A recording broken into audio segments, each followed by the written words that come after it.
Hi everyone, how are you all?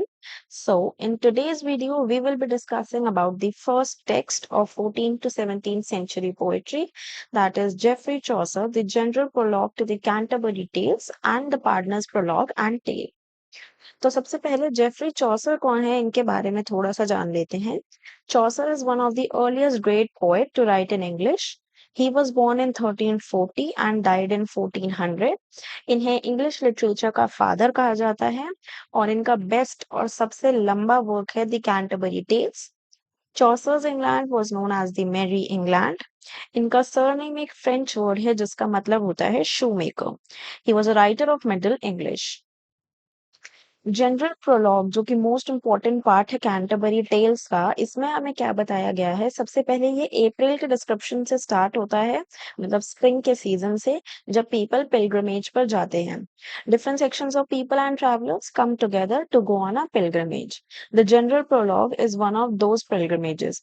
इसमें Chaucer जो कि एक पिलग्रिम है, वो 29 और पिलग्रिम्स के साथ टबाड इन पर वेट कर रहे होते हैं क्योंकि उन्हें नेक्स्ट मॉर्निंग अपने पिलग्रिमेज पर निकलना होता है. मतलब टोटल 30 पिलग्रिम्स होते हैं इस पिलग्रिमेज में, जिन्हें द सॉन्डरी फोक के नाम से रेफर किया गया है.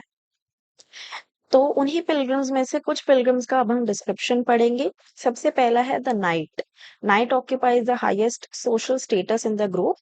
Night is noble and the narrator calls him a वर्दी मैन. ये मिलिट्री ग्रुप के फर्स्ट मेंबर थे और ये बहुत ही इंटेलिजेंट थे और इन्होंने अपनी पूरी लाइफ में कभी भी कोई रूड वर्ड यूज नहीं किया था. His clothing is simple. He wore a tunic of coarse cloth which was stained by the marks of his armor. All the characters of this prologue are satired by the narrator, but Knight is the only character praised by the narrator. The Square. Square हमारे second character हैं. Square is the youngest son of Knight. His hair were curled so perfectly that it seemed as if they had been pressed in a curler. इनकी height moderate थी और narrator ने यानी कि चौसर ने ये एस्टिमेट किया था कि शायद ये 20 years के आसपास के होंगे. He was wearing an embroidered coat full of fresh flowers. Square knew how to sit on a horse and how to compose songs.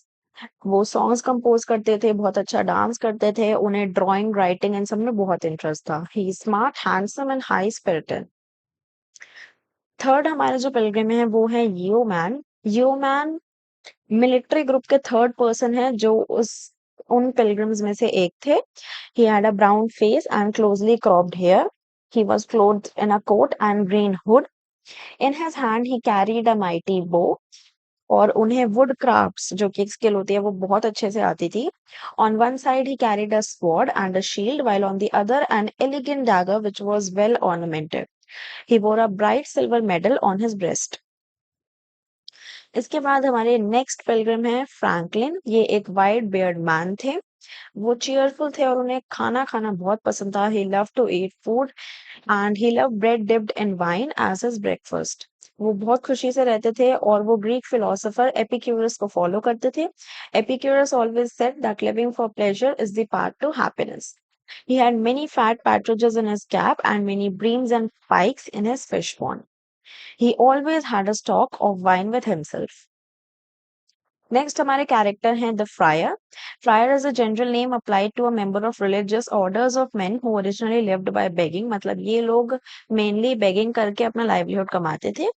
इनको एक पर्टिकुलर एरिया अलॉट किया जाता था बेगिंग के लिए, जिसके लिए वो एनुअल फीस पे करते थे. जो फ्रायर्स थे वो वहाँ के जो रिच फार्मर्स, लैंडलॉर्ड्स और वर्दी विमेन थे उनसे फेमिलियर होते थे. He was expert in his field of begging. He loved music and songs and had a merry voice. तो इन कुछ कैरेक्टर्स के बारे में हमने डिस्कस किया इस सेशन में. अब इनसे रिलेटेड कुछ इंपॉर्टेंट क्वेश्चंस देख लेते हैं जो आपके एग्जाम में आपके लिए बेनिफिशियल होंगे. सबसे पहले, what was the job of a fryer in Chaucer's times? How did they earn their living? Second question, write a brief character sketch of the knight. Then third, write a short note on the concept of pilgrimage referred in the text. Fourth, in the general prologue to the Canterbury Tales, Chaucer deliberately defers moral judgment in order to allow the characters to present their viewpoints to the reader. Do you agree? Support your answer with textual examples. तो इस video में हमने कुछ characters के बारे में और उनसे रिलेटेड कुछ इंपॉर्टेंट क्वेश्चंस के बारे में डिस्कस किया। ये था इस वीडियो का पार्ट 1। वीडियो अगर पसंद आया हो तो लाइक, शेयर, सब्सक्राइब ज़रूर कीजिएगा और इसका पार्ट 2 आपको बहुत जल्दी मेरे चैनल पे मिलेगा। कमेंट बॉक्स में बताना मत भूलिएगा कि नेक्स्ट किस टॉपिक पे आप वीडियो चाहते हैं। Thank you so much. Bye bye.